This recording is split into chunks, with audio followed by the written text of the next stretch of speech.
Hello, hello les amis vierges, ascendant vierge, signe lunaire en vierge. Bienvenue pour cette guidance. Aujourd'hui, nous regardons quelles sont les bonnes surprises qui vous attendent pendant le premier semestre 2023.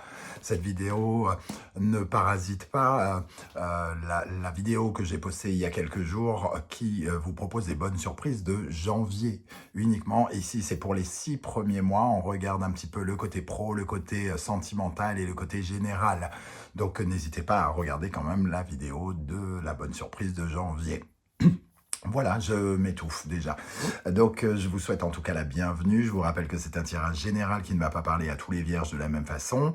Donc, prenez bien les messages avec beaucoup de discernement. Ne prenez que ce qui vibre avec vous. Je vais vous proposer plusieurs interprétations. Toutes ne vous correspondent pas à vous. Prenez uniquement ce qui vous parle. N'hésitez pas à revenir sur cette guidance qui concerne les 6 prochains mois. Voilà, je vous conseille comme d'habitude de regarder la vidéo de votre signe ascendant et de votre signe lunaire pour avoir, pourquoi pas, d'autres détails, plus de détails, pour pouvoir faire des recoupements, pourquoi pas, ou avoir d'autres messages. Dans la barre d'infos, juste en dessous, vous trouverez mon adresse email si vous désirez des renseignements pour les tirages personnalisés. Vous trouverez également différents liens qui vous mèneront vers les guidances que j'ai effectuées pour votre signe récemment, comme les messages de vos guides, la guidance générale de janvier, la bonne surprise qui vous attend donc en janvier 2023 et les guidances de décembre qui sont toujours à votre disposition. On va pouvoir y aller avec les énergies principales ici de cette bonne surprise générale qui vous attend. N'oubliez pas de liker, de partager, de vous abonner si ce n'est pas déjà fait. C'est totalement gratuit pour vous et pour moi, ça veut dire beaucoup de soutien de votre part qui m'aide à développer la chaîne. Alors, cette bonne surprise, la force et le pendu. Alors, on vous voit ici avec la force... comment dire, essayer de prendre le contrôle d'un blocage, essayer de mettre des efforts, entre guillemets, pour débloquer quelque chose, le pendu ici. Alors, c'est soit, par exemple, votre vie professionnelle que vous n'arrivez pas jusqu'alors à débloquer, soit votre vie sentimentale, soit autre chose. Voilà, vous essayez de sortir d'un certain d'un sentiment de vous être enchaîné, peut-être seul d'ailleurs. C'est-à-dire, le pendu, il accepte... alors, par exemple, il accepte d'être employé alors qu'il a tous les diplômes requis pour être patron, par exemple. Le pendu, ici, dans ce pendu, on a quelqu'un qui accepte d'être célibataire endurci, alors que rien ne l'empêche de faire des rencontres et de tomber amoureux. Mais c'est lui, peut-être, qui s'est enchaîné de la sorte et qui se paralyse tout seul. Et ici, vous faites des efforts. On vous voit faire des efforts cette année pour vous débloquer, pour trouver des solutions. Alors, rien ne dit si c'est vous qui allez les trouver. Une chose est sûre, c'est que vous allez en trouver. Par rapport à... Parce qu'en général, la force et le pendu ensemble, c'est quand même des énergies très bloquées. Et il nous faut regarder, redoubler d'efforts, regarder sous d'autres angles ici. Le pendu nous dit que c'est bloqué parce que vous ne regardez peut-être pas le bon angle. Vous ne regardez pas le problème sous le bon angle. Vous êtes convaincu que le célibat, c'est super, par exemple. Mais vous ne voulez pas, vous ne voyez peut-être pas à quel point la solitude vous pèse, alors que si vous regardiez sous un autre angle, vous comprendriez comment débloquer plus rapidement les choses. Donc ici, vous fournissez des efforts pour vous détacher, et vous allez y parvenir d'un moyen ou d'un autre. Soit les circonstances vont vous aider, soit vous allez trouver ce nouvel angle pour regarder la situation bloquée et vous désenchaîner. Il y a beaucoup de vitalité ici, beaucoup de vitalité, beaucoup de pression que l'on essaye d'atténuer. Il y a peut-être dans la vie de certains vierges des conflits, une certaine forme de violence, de tension qu'on essaye d'atténuer et que vous parviendrez à détendre, entre guillemets, l'année prochaine. C'est-à-dire, il va falloir porter un autre regard là-dessus et peut-être aussi réussir à faire des efforts pour ne pas consentir à certaines choses. Ici, on consent à certaines choses, mais on nous demande aussi de regarder ce à quoi on ne consent pas.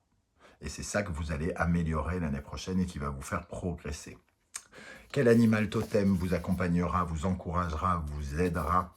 Le dauphin. Le dauphin, il parle de la liberté, justement. Il représente cette liberté, la liberté de se détacher de son blocage, ici de retrouver sa liberté. Le dauphin, il est compatissant, il représente une certaine forme de joie. Il y a quelque chose ici qui est paralysé par autre chose que de la joie. J'ai l'impression qu'on parle d'habitude, moi. Il y a des habitudes ici. Des habitudes qui nous paralysent sans doute et qui font qu'on se retrouve sans liberté. Et c'est ça que vous allez découvrir l'année prochaine et qui est une bonne surprise pour vous parce que ça va vous détendre, ça va vous libérer, ça va vous réapporter une certaine forme de joie de vivre, une certaine reconnexion avec les autres aussi parce que le dauphin représente aussi celui qui communique avec son langage de dauphin. Donc ici, il y a de la communication, il y a de la libération, il y a de la compassion aussi quelque part. Une certaine forme de générosité vis-à-vis de vous, quelque chose de beaucoup plus doux. Le dauphin, il représente aussi la paix et l'harmonie, donc une quête d'harmonie par rapport à quelque chose qui est sous tension chez vous et qui vous bloque, qui vous empêche d'avancer. Qu'est-ce qui va s'améliorer dans votre vie d'une façon générale? Nous avons l'énergie du Scorpion ici, Capricorne, Pluton et Saturne. Pour certains, ça nous parle de votre solitude, puisqu'on voit un homme dans une grotte ici. Il y a un sentiment de solitude qui pourrait changer, justement. Vous pourriez améliorer cela. Le Scorpion et Pluton a besoin de se régénérer. Et on voit qu'ici, on est dans l'extinction. Ce personnage, il est en train de s'encrouter, il est tout seul, il est réfléchi, il n'arrive pas à trouver les solutions pour ce blocage, les limitations, les restrictions de Capricorne-Saturne. Il ne sait pas comment avancer, il ne sait pas comment évoluer. Et ici, c'est la fin de ce blocage par l'intermédiaire du Scorpion qui nous dit c'est la fin, mais c'est aussi le début de quelque chose. J'ai l'impression que pendant ce premier semestre 2023, vous allez voir cette lumière-là, ici, ce début de solution, cette sortie de secours pour qui vous évitera de rester encrouté et seul dans cette grotte où il fait sombre. Il y a des solutions qui sont là et vous allez les trouver pendant le premier semestre. Voilà ce que me disent ici ces cartes. On va regarder maintenant d'un point de vue professionnel les énergies de cette bonne surprise. Nous avons l'amoureux ici et nous avons la mort ici. La mort, donc l'amoureux, celui qui fait le choix de changer quelque chose, de transformer sa vie professionnelle. Certains vont être amenés à apporter des changements dans leur vie professionnelle. Alors, ils vont peut-être même avoir envie de se réorienter avec l'amoureux. On a peut-être envie de changer de vie, tout simplement. En tout cas, on aura des choix à faire, des décisions à prendre qui sont peut-être difficiles jusqu'à maintenant à prendre. Mais on vous voit ici prendre ces décisions d'en finir radicalement avec quelque chose, parce qu'on a la mort et la tour côte à côte ici. L'envie de détruire quelque chose, un schéma professionnel qui peut-être ne vous convient plus tout à fait, puisque l'amoureux, c'est la reconversion, c'est le besoin d'aller davantage vers quelque chose qui nous correspond. Et peut-être qu'il y a quelque chose justement dans votre vie professionnelle qui reste terne, dans lequel vous restez bloqué ou vous consentez, vous acceptez des conditions, vous acceptez des choses sans vraiment réagir. Et ici, on vous voit réagir à ces blocages, on vous voit réagir à ces conditions, à ces consentements, soit de plein gré ou soit de force. Vous faites les efforts et vous vous battez pour couper ces liens, couper ce côté esclave de quelque chose. Vous consentez et vous dites je suis d'accord, sans être d'accord quelque part. Et ici, on vous voit effectuer un changement, peut-être radical même, peut-être à la surprise générale même, pour certains, vu qu'il y a la tour juste en dessous, d'en terminer avec quelque chose pour commencer autre chose. Ça ne veut pas forcément dire que tous les vierges vont quitter leur travail, mais ça veut dire que vous allez vouloir changer certaines conditions et réorienter quelque chose ici, apporter plus de joie, pourquoi pas, plus de légèreté à quelque chose qui commence à devenir peut-être lourd ici et qui vous enferme, qui vous isole et qui vous enferme. Ok, avec ces énergies, nous avons le chevalier de Pentacle. Vous avez envie de construire davantage de sécurité, davantage de confort dans votre vie professionnelle. Vous avez envie, vous êtes en quête de nouveaux investissements. Vous avez peut-être envie de gagner mieux votre vie, de changer quelque chose dans vos valeurs, dans votre valeur. Euh, ne plus... on passe du pendu à ce chevalier de Pentacle. Hein. Alors c'est le seul chevalier qui n'est pas sur sa monture, qui ne s'en va pas au galop, c'est celui qui réfléchit, qui fait les choses rigoureusement, de façon constructive, exprime une certaine forme de vigilance, puisqu'il construit pour son avenir. Donc si il y a quand même une décision de changer quelque chose, je pense qu'il y a quelque chose d'autre ici qui vous sécurise, hein, qui vous permet, entre guillemets, de ne pas faire n'importe quoi. Soit une somme d'argent, ou soit quelque chose, un pécule, ou alors l'envie de partir avec un pécule d'une entreprise, par exemple. Quel animal totem vous accompagnera dans la vie professionnelle? La gazelle. La gazelle, elle représente une certaine forme de vigilance, pour le coup, puisque à la fois c'est l'animal vulnérable par excellence, mais aussi qui s'adapte énormément. C'est quelqu'un qui ne supporte pas la vulgarité, qui ne supporte pas la bassesse, qui combat la bassesse et la vulgarité, et c'est aussi, la gazelle est capable de changer de direction à tout moment parce qu'elle est hyper vigilante et elle essaye de sauver sa peau, tout simplement. Et ici, ce qui peut vous donner de la force, c'est justement l'envie de sauver votre peau, parce que vous vous sentez peut-être un peu vulnérable dans votre vie professionnelle et que vous avez envie justement d'être plus fort, de ne plus accepter certaines choses, de ne pas être sous-évalué aussi, par exemple, et d'avoir envie peut-être d'avoir plus, d'obtenir une promotion ou quelque chose comme ça, parce que vous avez envie d'avoir quelque chose qui correspond plus à ce que vous pensez valoir. Ok. Quelle amélioration dans le domaine professionnel avec le tarot Symbolon. Alors, on retrouve l'énergie du Scorpion ici, comme on l'avait déjà ici, donc ça nous parle quand même de fin, comme la mort ici. Hein. La fin, Pluton, la planète de la mort, donc il y a la fin de quelque chose, la fin de certaines idées scabreuses, noires, des idées négatives.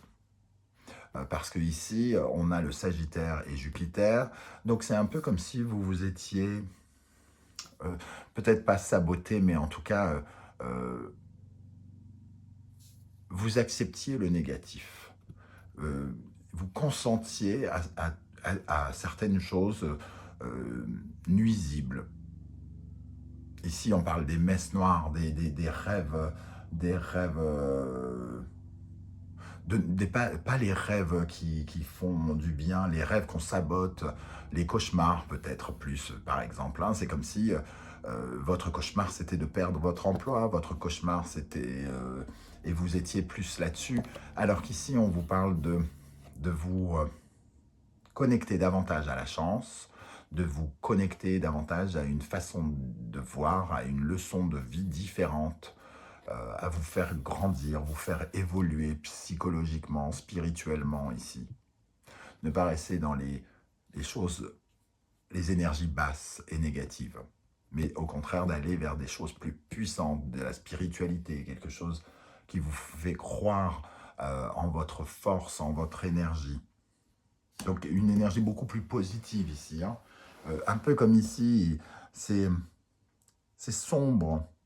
On ne voit pas de lumière, on n'imagine pas de lumière. Peut-être que vous n'imaginiez que vous restez dans votre travail parce que vous n'imaginiez pas de porte de sortie. Et ici, vous allez concevoir que vous pouvez aussi avoir de la chance, que vous pouvez aussi évoluer, que vous pouvez changer, que les choses peuvent changer. Ok, alors dans le domaine sentimental maintenant, sentimental, relationnel, amoureux, familial, amical, l'ermite et le monde. Alors on retrouve l'énergie de l'ermite ici, hein, avec Saturne. L'ermite, la solitude, la recherche, la quête. On recherche quelque chose pour sa vie sentimentale, on analyse, on réfléchit, on cherche la lumière pour savoir comment on doit avancer dans son couple ou dans sa vie de célibataire, par exemple. L'ermite ici peut représenter un célibataire. Il peut représenter aussi une personne mariée ou en couple qui finalement est en pleine introspection, qui réfléchit par lui-même, de son côté, par rapport à l'évolution à donner à son couple. Et on voit ici que vous trouvez finalement le monde. Le monde, c'est le succès, c'est les opportunités. Il y a quelque chose qui s'ouvre ici par rapport à un blocage. Donc les célibataires endurcis, ici, il y a vraiment la possibilité de faire des rencontres. Dieu sait ce que vous en ferez, mais ici, la bonne surprise, c'est la possibilité de faire des rencontres, peut-être même par le biais de voyages pour certains, ou de personnes étrangères, ou vraiment de rencontrer de nouvelles personnes. Hein. On sent que cette solitude peut être comblée. Et certains cherchent des réponses pour leur couple, par exemple. L'ermite, ici, il cherche comment on finalise une étape. Le monde, c'est la dernière carte. Comment on se lance dans de nouvelles aventures? Qu'est-ce qu'il faut faire? Comment on fait pour fertiliser le couple? Qu'est-ce qu'on doit faire pour justement inventer sa vie et recréer sa vie? Donc ici, vous cherchez quelque chose que vous allez trouver qui va vous permettre de vous sentir, entre guillemets, plus épanoui. Donc peut-être des décisions seront prises pour être plus épanoui aussi, puisqu'il y a une recherche ici, un travail intérieur pour être plus épanoui dans le couple, dans l'amour. Donc certaines personnes qui luttent contre leurs démons amoureux parce que le cœur brisé ou des choses comme ça pourraient être amenées à transformer. Et ça peut nous parler de ça, hein, ce consentement à accepter de rester seul, par exemple. Ici, pour accompagner le 8 d'épée, ça nous parle de votre sabotage, de votre anxiété, de toutes les idées négatives que vous lancez à votre esprit. Et justement, vous allez travailler là-dessus. Ici, il y a une profonde recherche intérieure pour connaître vos propres sabotages, pour savoir pourquoi vous avez peur, qu'est-ce qui vous fait peur, pourquoi vous sabotez, pourquoi vous ne voulez pas, entre guillemets, avancer en toute confiance, pourquoi vous vous voilez la face, hein, voilà, pourquoi vous êtes frustré ou anxieux. Vous allez chercher dans cette direction pour vous libérer de cela. Quel animal totem vous accompagnera, vous aidera dans le domaine sentimental, relationnel, amoureux? Le papillon. Donc ici aussi, il y a une transformation, il y a du changement avec ce monde. Le papillon, c'est celui qui sort de sa chrysalide. Hein. On découvre quelque chose. On voit bien ici hein, qu'il y a des limitations, il y a des blocages chez vous, les amis vierges, que vous entretenez peut-être depuis plusieurs semaines, depuis plusieurs mois, depuis plusieurs années. Et ici, il y a une sorte de révolution pendant l'année 2023. En tout cas, pendant le premier semestre, on sent que ça commence à germer, hein, cette révolution. Le scorpion, l'énergie du scorpion, le papillon qui peut nous parler de mort et de renaissance lui aussi. Donc il y a, vous luttez contre une certaine forme de vulnérabilité, un sentiment d'impuissance volontaire ou involontaire ici, qui apparaît avec la gazelle, qui apparaît avec le 8 d'épée, avec cette carte. On a envie de se relever là, on a envie de, je sais pas, vous avez un peu envie de vous battre, hein, de faire quelque chose pour votre vie, j'ai l'impression, alors que vous avez peut-être laissé faire, subi un peu pendant quelques temps. Et là, j'ai l'impression que vous avez envie de foutre un peu le dawa là-dedans et et de réorganiser autrement. Alors, qu'est-ce qui va s'améliorer dans votre vie sentimentale, relationnelle, amoureuse? Le bélier, le poisson, Mars et Neptune. Ici, vous avez des rêves. Le rêve d'être beau, le rêve d'être glorieux, le rêve d'être aimé, le rêve d'être brillant dans votre vie relationnelle, d'attirer les gens, le rêve d'être voilà, quelque chose de physique. Hein. Il y a une apparence ici, on a envie d'une apparence. Au lieu de la rêver, lancez-vous.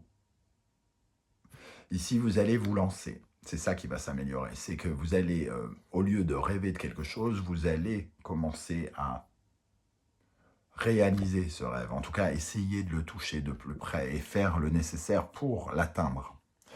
Vous allez vous relever tout simplement. Et vous allez davantage vous mettre en avant. C'est ce que je ressens. Hein. Vous allez vous mettre en avant et vous allez être beaucoup plus attirant avec le monde que cet ermite. Hein. On sent que vous visez quelque chose pour être plus attirant, pour être plus libre, pour être plus épanoui. Vous cherchez cette chose qui vous permettra de faire des rencontres, d'avoir plus de réseaux, d'être plus, qu'on soit plus unanime à votre propos. Et c'est ça qui va changer ici, hein, dans le domaine relationnel et amoureux. Vous allez plus intéresser les gens, plus être aimé, plus briller, que de rester coincé dans vos carcans. Voilà les amis vierges, comment je ressens ce tirage, je ne sais pas du tout comment ça va vous parler. N'hésitez pas hein, à commenter comme d'habitude pour me dire comment vous ressentez ces énergies. Est-ce que ça vous parle déjà un petit peu ou pas? J'aurai plaisir à vous lire et à vous répondre. Surtout, n'oubliez pas de liker cette vidéo, de la partager, de vous abonner si ce n'est pas déjà fait en activant une petite cloche de notification pour recevoir les alertes chaque fois que je poste. Ça m'aide en tout cas énormément. Le mois dernier, vous avez été très nombreux à me soutenir et j'ai pu faire progresser très bien la chaîne et je vous en remercie. On se retrouve très bientôt pour une guidance 100% sentimentale cette fois-ci. Entre-temps, prenez soin de vous les amis vierges. Merci d'être là et à très bientôt. Ciao, ciao.